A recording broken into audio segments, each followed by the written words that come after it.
7 a.m., New York City. A beautiful September morning sometime in the future. The National Hurricane Center has watched a storm off the coast of Florida turn and head north overnight. The storm is massive, with a radius of more than 100 miles across and an eye wall of 12 miles, and it's rapidly expanding. Once a hurricane reaches Miami, it's no more than a day and a half away from New York City. That day is today. A devastating Category 3 hurricane is about to batter New York City with deadly force. The countdown has begun.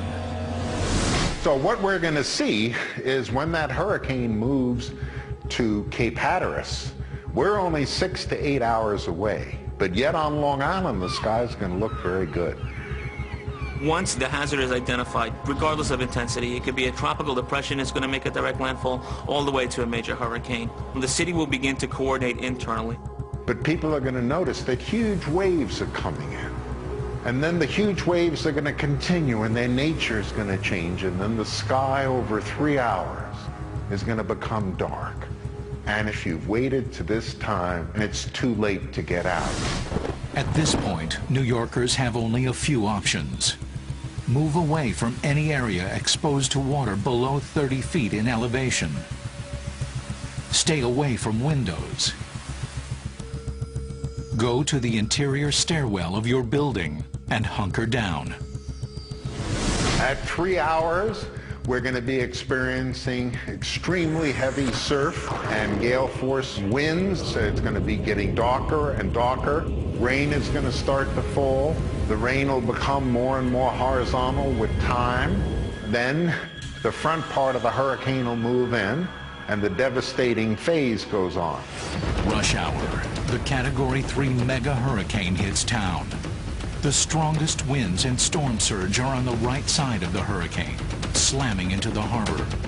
The surge will come up slowly at first, and then as that eye makes landfall, it'll just come up as a big wave, inundate from Coney Island on right up into the southern tip of Manhattan.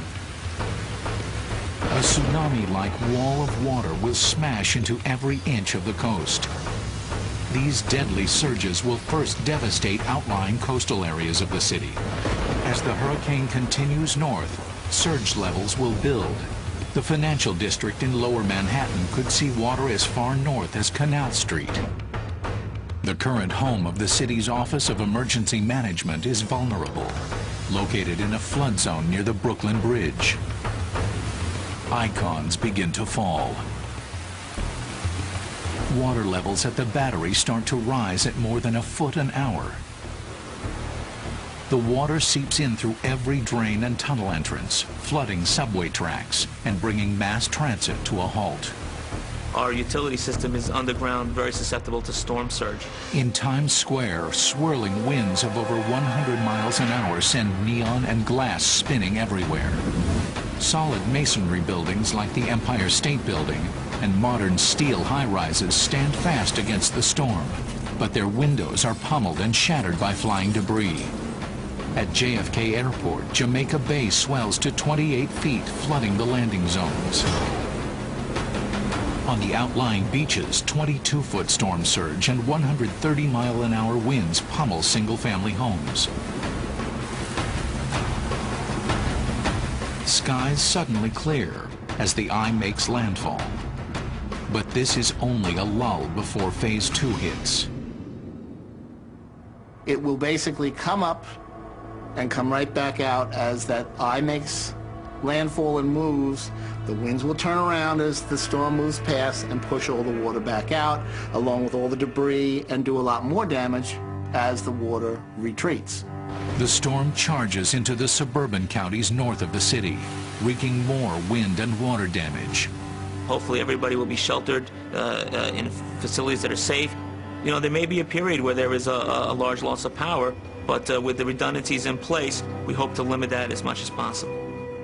10 hours later, the storm dissipates in light wind and rain over upstate New York and Canada. In New York City, rescue and cleanup operations are already underway. But it will take weeks to get the city back to normal. Citizens should expect to be on their own for up to 72 hours and make the provisions now to lessen that impact when it happens. Stranded motorists will be pulled from car roofs by Coast Guard and city police. The few survivors of the tsunami-like surges in beachfront communities will start to crawl out from the wreckage of their homes. A hit on a major city like New York will easily have national repercussions. There will not only be damage to the infrastructure, but they will be interruption of work, which will have tremendous economic consequences for the country as a whole.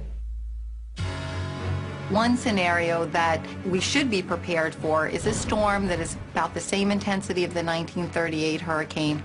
And that type of event, again, the same intensity as the 1938, the same size, the same forward speed storm, would cause insured damages in excess of $50 billion, but total economic damages well in excess of $100 billion.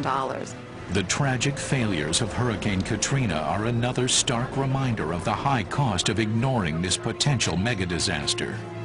I think Katrina should have been a wake-up call for everyone in this country as just how devastating these events can be.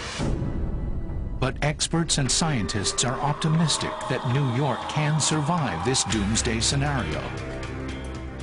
Values are getting better and better. We're getting much, much more accurate as far as our forecasts go with the path of the storm. Newscasts will provide plenty of advance warning. The media sees these things. They're hyped up to death. So that's a fortunate thing in some ways. But no amount of warning can change one fact.